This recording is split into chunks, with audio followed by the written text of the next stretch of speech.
All right, enjoy. Thanks, man. I'll see you soon. Yeah. Hello, everybody. Welcome to another ride and review. So I'm going to ramble about this while I'm looking at it so you get a chance to look at. This is a 2019 BMW 1250 GSA Adventure. Gosh, whatever, it's a long name.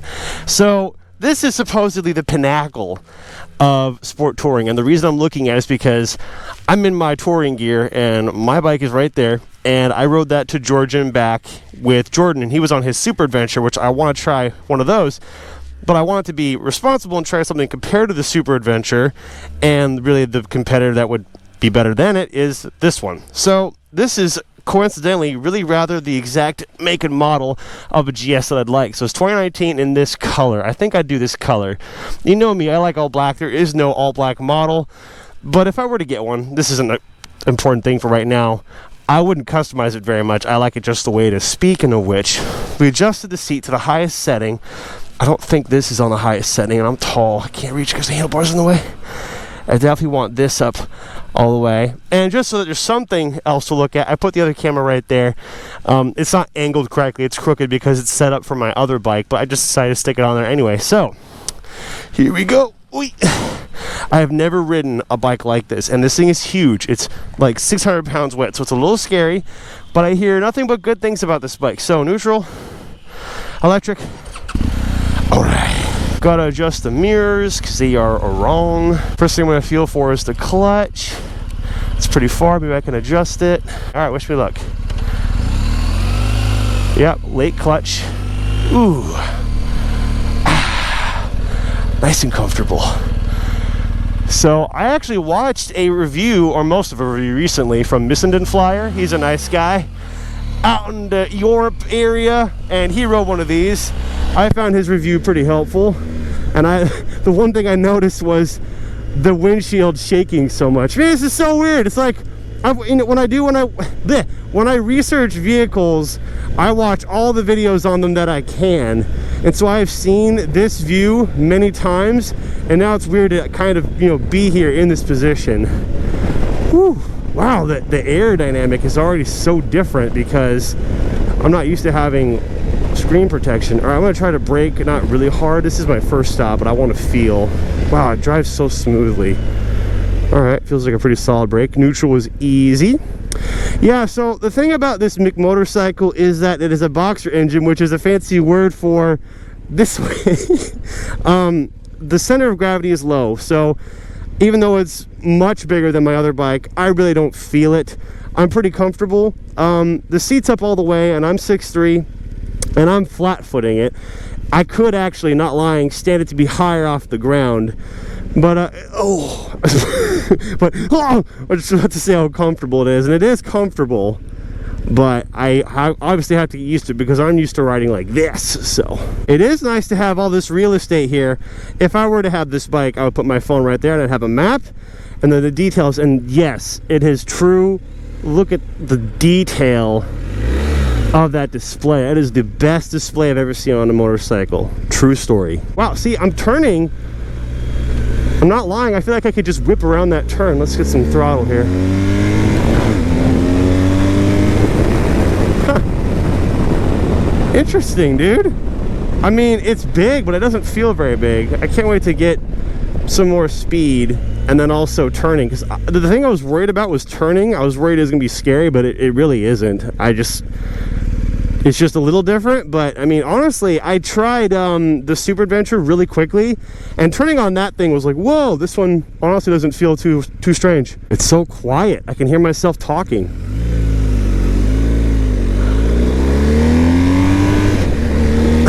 I'm trying the automatic shifting because this one has, I forgot the names, MSR. All right, we're gonna get some throttle here.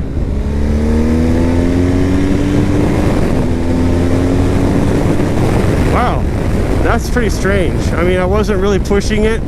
It felt really easy and gentle, but it was going up. I'm not gonna lie, I'm just too tall for this bike.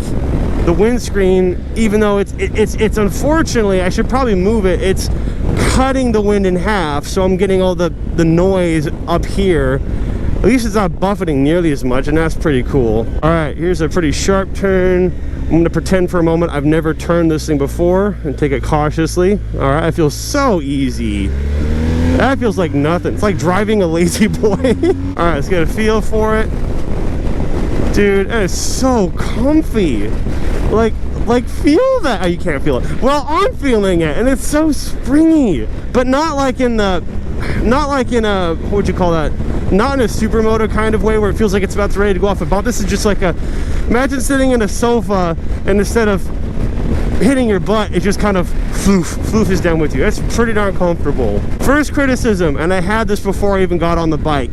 No secondary pegs, no highway pegs, nowhere else to put my legs. I mean, I guess I could put them up on here. Oh, that's pretty nice. But there's no dedicated position for your feet other than, I guess, directly below, which is okay, I guess. The seat's comfy enough. I'm just so comfortable. I'm already ready to like find some turns, you know, see how I can maneuver this thing. So getting between like my Super Duke and another bike is always jarring. It's like, whoa. Now this one obviously feels different, but it's not jarring, and I think that's just because of how easy it is to ride. If you ride, shoot, you know, even if you ride like a 650, this bike I don't think would be very scary. Physically, it's intimidating because it's just huge and it has big road presence, I believe, as Missend and Flyer put it, but it does not feel scary to ride. And yeah, if you were to be down here and see this tank, you're like, oh my gosh, but up here, being tall like me, you don't even see it, so it's not a big deal. All right, here we go. Turning like a good piggy on a green arrow. So darn easy. All right, I'm actually gonna try to pull off the road, and I'm gonna change the windscreen, mainly because I want to see how it feels with the windscreen adjusted, but also I want to feel the turning again. Nothing. Turns like it ain't nothing. Okay, here's a little gravel patch. Do I dare? I should. Not like deep in the gravel, but ooh, oh, that's nothing. That ain't nothing. Neutral. Where are my hazards at? I don't see them. There they are. Easy. All right, let's turn this down. Let's just go all the way. Let's try the high point and the low point. Now that looks more normal. That's probably gonna be more comfortable for me, I wonder. Boop, boop, boop, boop, boop. Oh, we can make it. Boop. Clutch, clutch, clutch, clutch, clutch. Gosh, I'm not used to that. I like turning on this bike a lot more than I thought I would. Really, the thing that's throwing me off is the clutch. I never get used to something like that, even though it's normal for other bikes. Oy. Sorry. Clutch. I want to try cruise control. The cruise control switch is very strange. Let's get into a nice gear. We're going to turn it on, and we're going to set at 45 like this. There we go. Cruise control. Easy. That's pretty easy. I think I like my cruise control knob better, but I mean, it's intuitive. Is this up and down? It is not. That's down, so this one's probably up.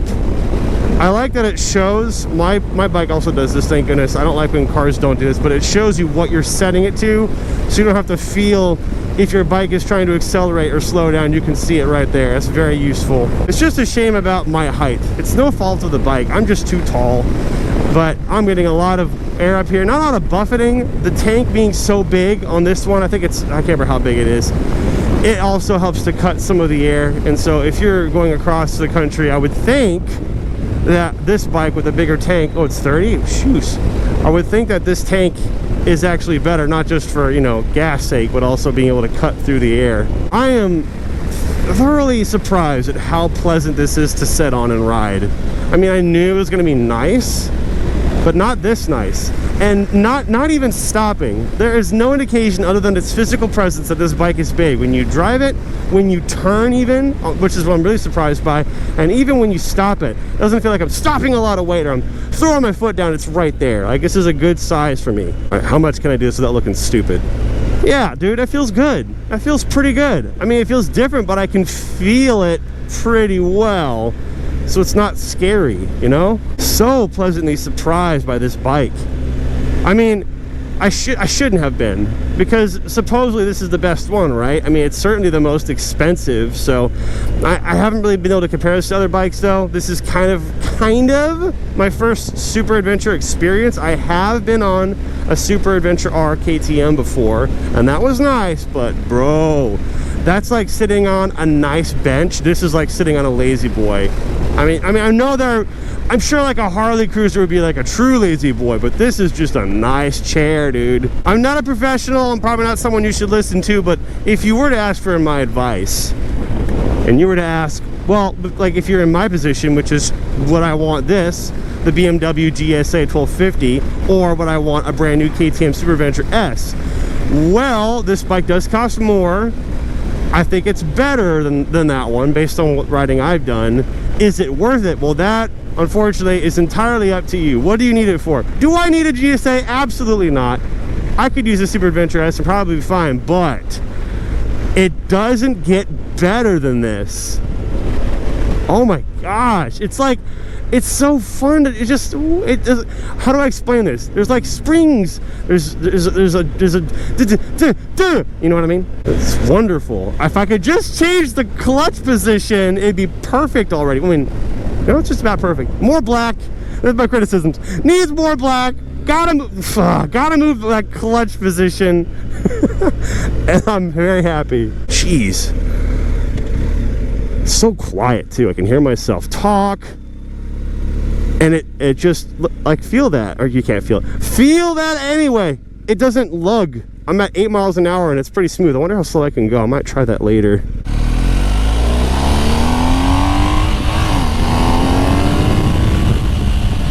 It gets up. Like, if you want to pull out into traffic, you can do it. I'm not very good at it with this clutch. I think one reason it feels so smooth is because I'm used to driving that Super Duke, and it's super torquey. So anything else just feels so smooth. But it's a welcome feeling on a bike like this. It's stupid. It's a dumb little thing to have done, but I'm really glad that I put on my touring gear to come out and test ride this bike because I get the full touring experience. I'm like, dude, stand up. I keep telling you guys to do stuff as if you're here and you can do it yourself. Standing up is really comfortable. Not scary. Oh, I get a nice stretch. This is a lot better than standing up in my Duke. When I stand up in my Duke, the pegs are too close to my bars, so I have to bend over a little bit awkwardly like this. On this bike, I can actually stand up all the way and hold on really comfortably. Gosh, that's really cool. I can't tell you how nice and how frequently Jordan and I would stand up on our bikes when we rode to Georgia and back, because when you go on a long ride, I'm not an expert in this, I just know this much, you get creative with your seating positions. You got to find ways to stay comfortable and stretch. This is very pleasant. Tell you what, boyos, I want one. And here's, I don't know if this is indicative of the quality of the motorcycle or just my strange behavior, but I, 2 days ago, just drove back from Kansas to Maryland, and I already want to take this bike and ride back there. Just as an excuse, to take a 2-day road trip with a motorcycle. I want to take this one, I want to go. Like, let's go on the highway right now. Let's get to that merge. Let's get up on it. Feels really good. The mirrors work really well. You know, I haven't gone like faster than 50, but you know, on my bike, even with the stock mirrors that come up like this, they start to vibrate enough to where you can't see. These are surprisingly steady. I can see very darn well. It's almost as if they're not shaking at all, and they're really easy to adjust, you know, but even though they're very easy to move, they stay very still, so that's nice. This bike does one of those things where it's deceptively fast because it's so quiet and easy to ride. You don't necessarily notice how fast you're going. It happens a lot on this bike, as opposed to a super torquey, very loud one that's not smooth and makes the notes of all the speeds it's at. You know how fast you're going, or you usually get that sensation. You could get up to speed on this bike without really knowing it. It's like that kind of secret power, which is one reason why I like bigger bikes for something like this. Sure, you could tour with a 790 or something around that size and get better fuel economy. Probably wouldn't be as comfortable, and definitely wouldn't be able to zip in and out of trouble in places whenever you want. That's one reason why I like bigger bikes like this. Also, I'm physically bigger, so it fits me better.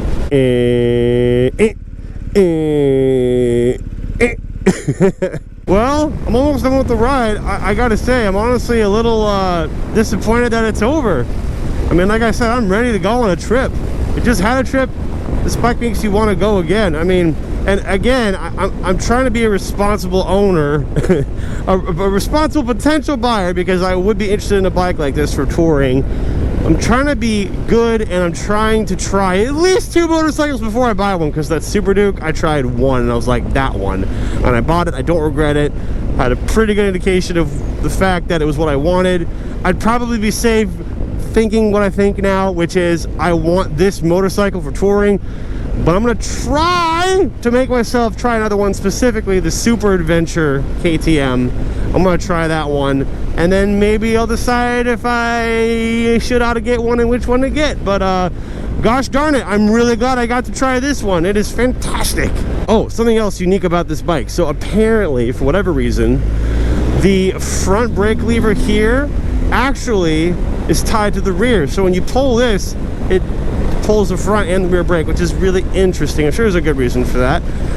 Doesn't bother me none, because I'm always in the habit of using both at the same time, rather always, so doesn't make much difference to me, but that's a neat little feature. Delicious. It's so weird. I remember not so long ago, like 30 minutes ago, when I pulled out of here and I was like, I'm afraid, but now I'm like, nope. Still not used to the clutch, but other than that, dude, freaking-licious. Let me park right over here. Oh gosh, look at me look at my reflection. I look like I know what I'm doing. I look like a tour. Okay. This is gonna be the end of the video. I'm gonna take a picture for the thumbnail, since I'm really bad at stuff like that. Look at me.